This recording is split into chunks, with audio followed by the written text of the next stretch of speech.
All right, you ready? You guessed? Okay, I'll take two. I'm good, but I don't know if I'm good. Okay, ready? Bam! Chazown! Nah. Well, you know, not so good. But, you know, everybody ends up somewhere. Yeah. But few people end up somewhere on purpose.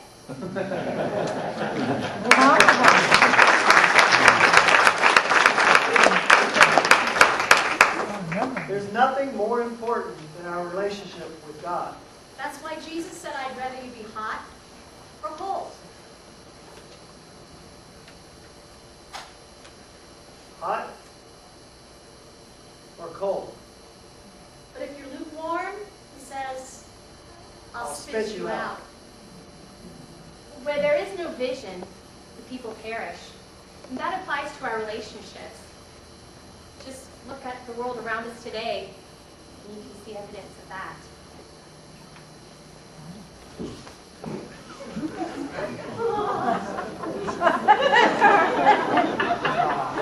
Everybody is duck somewhere. But few bodies end up on purpose.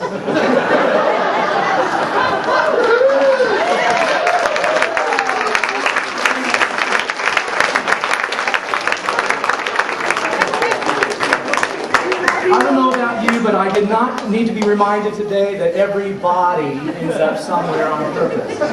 Especially since we're getting ready to go have Thanksgiving lunch together in just a few minutes. So we need to just kind of make a pact with one another that we're just going to put that image right out of our mind until tomorrow, okay? We'll all go on our diets tomorrow. Does that sound good to you? All right. Hey, well, welcome to Chazown Part 5. We're glad you're here. Welcome to the conclusion of our Life Development Plan series. Have you enjoyed this series? Yeah. I know that I've really enjoyed this series. God has used it very specifically in my life. And I do want to do just a little plug for next Sunday's message, because it's going to be kind of an epilogue to this series. It's really going to wrap up this series even further, because just like God has a mission for our life, Satan also has a mission. He has a shadow mission. He wants to twist things, and he wants to take us just off target so that we miss God's mission for our life. So don't miss next Sunday. It's going to be really good. Today, we're going to talk about our work life. And our work life really can be defined in many different ways. For some of us, it's our career. It's what we do 40 to 60 to 80 hours a week, and we love it, and we draw a paycheck. For some of you moms, your work life can be defined as the 60, 80, 100, 120 hours you spend in your home as a domestic engineer. That is your work life, and we applaud you, because we know that in a lot of ways you work a lot harder than most of us. Some people define their work life in a different way. I have a brother-in-law. His name's Bruce. He lives in Clarksville, Tennessee. And he is a lawyer. But he's not a lawyer because he loves being a lawyer. He loves the money that you make.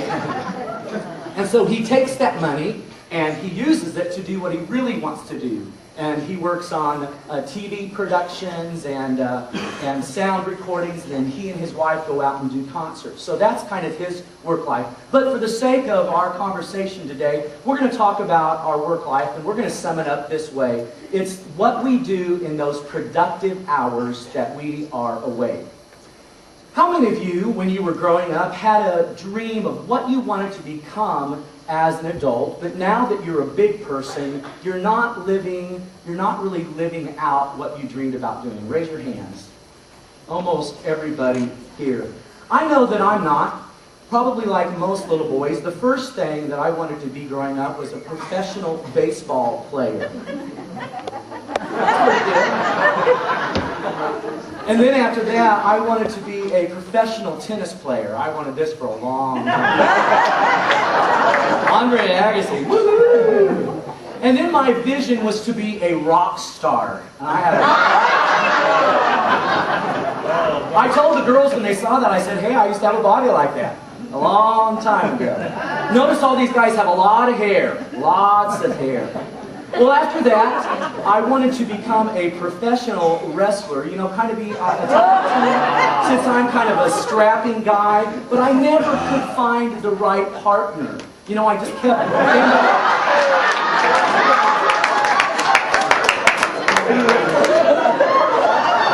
I love our youth pastor. You know, you only tease people that you really, really, really like. Isn't that great? Then after Edith and I got married, that is really good. Say that for me, Becky. I'm going to put that in my screensaver. After Edith and I got married, I figured what I wanted then the most was just to be filthy rich. You know, I just wanted to have all the money. I'll tell you one thing, if I had as much money as he had, I'd have a lot better hairdo than that. I'd have some whipped hair. Okay, enough of that silliness. Let's say our key verse for this series together. Say it with me. Where there is no vision, the people perish. The Hebrew word for vision is the word chazown. So on the count of 3, say that with me. 1, 2, 3. Chazown. You guys have that down. That's good. Where there is no chazown, no vision, no plan, no dream for our work life, we end up simply existing. We just kind of live from day to day with very little focus, with very little passion, very little drive, very little energy, because where there is no vision, no chazown, the people perish. And this is true in every area of our life, and it is very true in our work life as well. Help me out with these key statements. We probably know them by heart. Say it with me. Everyone ends up somewhere, but few people end up somewhere on purpose. Now this is our last day for this, so I want to say it strongly. Ready? Everyone ends up somewhere, but few people end up somewhere on purpose. Hey church, I want you to know, as your pastor, I want this for you so bad. You know, I pray this for you. I want you to end up somewhere on purpose. Because, you know what? The alternative isn't very exciting. Solomon, in one of the down seasons of his life, kind of writes about the alternative. And this is what he says in Ecclesiastes 2:17.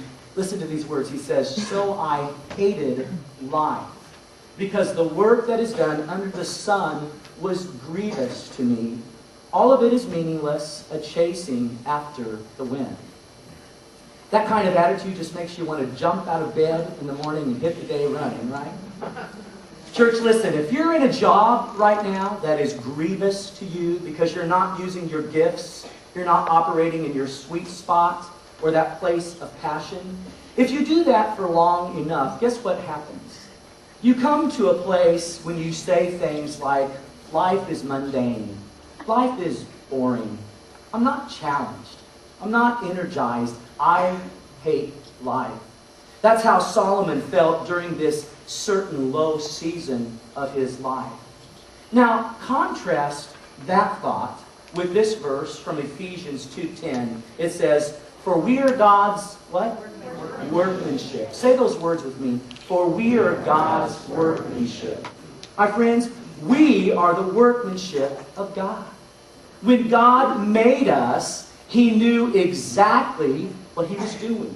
He created us and gave us certain abilities and gifts, certain passions and talents, and God placed us at this moment in history because it's at this moment that we can best utilize what God has given us to make a difference in this world.